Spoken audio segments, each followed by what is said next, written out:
तो चलिए दोस्तों, आज के वीडियो की शुरुआत करते हैं। और अगर सबसे पहले बात करें तो कोचिन शिपयार्ड कंपनी के बारे में, तो आपने देखा होगा आज अच्छी खासी तेजी थी। लगभग 20% की मतलब सर्किट लग चुका था। आखिरी आखिरी में तो अपर सर्किट लग गया कंपनी में। अच्छी खासी तेजी थी कंपनी में।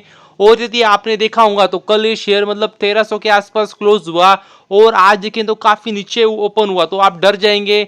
आप चार्ट पैटर्न भी देखेंगे तो आप बोलेंगे ये क्या है। तो मतलब आपको पता होना चाहिए, कंपनी ने स्टॉक स्प्लिट दिया था। मतलब जो कंपनी की जो फेस वैल्यू थी पहले वो 10 की थी, तो अभी 5 की हो चुकी है। मतलब आपको एक एक्स्ट्रा शेयर ऑलरेडी मिल चुके हैं। तो मतलब अभी तुरंत नहीं मिलेंगे, आपके अकाउंट में आने के लिए थोड़ा समय लग सकता है, मगर कह सकते हैं काफी अच्छी बात है। और उसके बाद अगर आज देखेंगे तो एक अच्छी खासी तेजी थी, तो कह सकते हैं काफी अच्छी बात है कंपनी के लिए। और यदि आगे बात करें तो आपको पता ही है, LIC life insurance corporation limited, तो कंपनी जो LIC आपको पता ही है। लेकिन आपको ये भी पता होना चाहिए कि ये इंश्योरेंस का काम तो करती है, लेकिन आप इनको इतना सारा पैसा आता है, मतलब लाखों करोड़ों पैसा आता है इनको। तो ये उसको निवेश भी करती है, मतलब ये इन्वेस्ट भी करती है सेकेंडरी मार्केट में। मतलब शेयर्स में इन्वेस्ट करती है। तो ये भी आपको मतलब पता चाहिए। और यदि देखें तो LIC ने आप देख सकते हैं नई इन्वेस्टमेंट की है। मतलब उनका ऑलरेडी स्टेक था एक कंपनी में, उन्होंने सिर्फ उसमें ऐड ऑन किया है। और तो यदि देखें तो उस कंपनी का नाम है, आप देख सकते हैं उस कंपनी का नाम है नवीन फ्लोरिन इंटरनेशनल लिमिटेड। तो जी हाँ दोस्तों, इसी कंपनी में उनका ऑलरेडी स्टेक था, जो कि देख सकते हैं आप 4.79% का स्टेक था, जो कि उन्होंने अभी बढ़ा दिया है। और देख सकते हैं 5.03% का स्टेक हो चुका है आप उनका। तो मतलब कह सकते हैं काफी अच्छी बात है, बेहतरीन बात है LIC कंपनी के लिए भी। और यदि बात करें तो एक इससे जो सीखने को बात मिलती है वो ये है, क्या मतलब सीखने को मिलता है आपको कि कौन सी भी अगर आप कंपनी में निवेश करते हो, अच्छी कंपनी में निवेश करते हो, तो आपको सिर्फ निवेश करके छोड़ना नहीं होता है, उसको ट्रैक करना होता है। और इतना ही नहीं, अगर आपको लगे कि अच्छी खासी गिर चुकी तो आपको एवरेज भी करना होता है। तो ये अच्छी बात हमें इस एग्जाम्पल से हमें सीखने को मिलती है। क्योंकि अगर आप देखेंगे तो नवीन फ्लोरिन में काफी गिरावट हो चुकी है, टॉप लेवल से काफी अच्छी खासी कंपनी गिर चुकी है, काफी अलग अलग कारणों की वजह से। तो और वैसे भी केमिकल सेक्टर में कह सकते हैं हैंगओवर चल रहा है, तो उसका भी अच्छा खासा फायदा अभी LIC को मिलेगा। मतलब क्योंकि उन्होंने एक नीचे, अभी कह सकते हैं नीचे के लेवल में निवेश किया है, मतलब एवरेज किया है उनके प्राइस को। तो ये काफी अच्छी बात है कंपनी के लिए। तो यदि आगे बात करें तो इस कंपनी का नाम है कोलपाल लिमिटेड। तो आप अगर काफी समय से शेयर मार्केट में होंगे तो आप तुरंत पहचान लेंगे ये कौन सी कंपनी है। तो अगर नहीं पहचान पाए तो मैं आपको बता दूं, कोलपाल मतलब कोलगेट। तो जी हाँ दोस्तों, कोलगेट कंपनी की यदि बात करें तो मतलब देख सकते हैं उनके लिए अच्छी बात तो मतलब बिल्कुल भी नहीं है। क्योंकि देख सकते हैं आप कंपनी को अलग अलग तरीके से मतलब नोटिस आई है अलग अलग GST अथॉरिटी की। तो मतलब देख सकते हैं कंपनी ने खुद का है।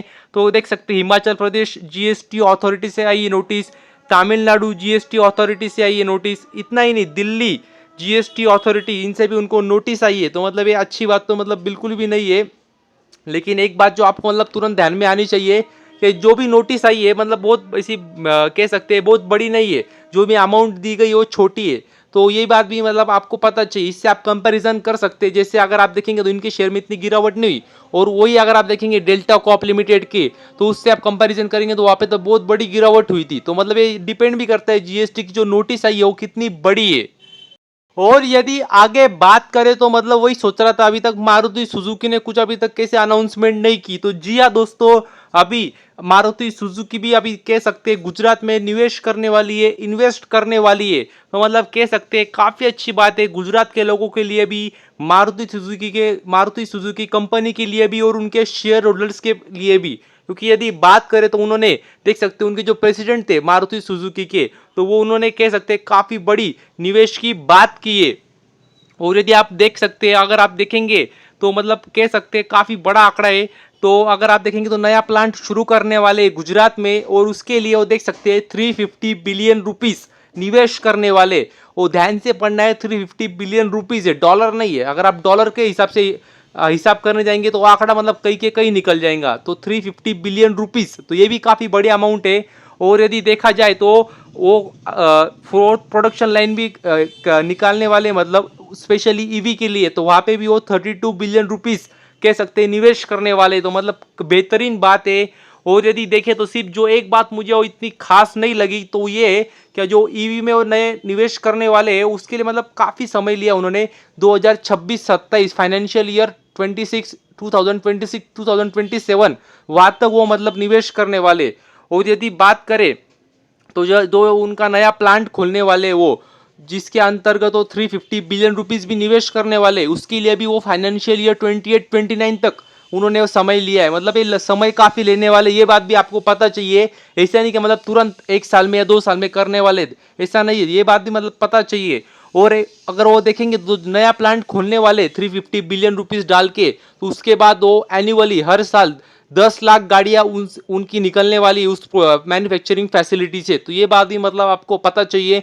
एक ओवरऑल अच्छा माहौल बनते नजर आ रहा है तमिलनाडु में भी और गुजरात में भी। तो बस अभी के लिए इतना ही। Thank you very much. और भी ऐसे ही वीडियोस देखते रहिए।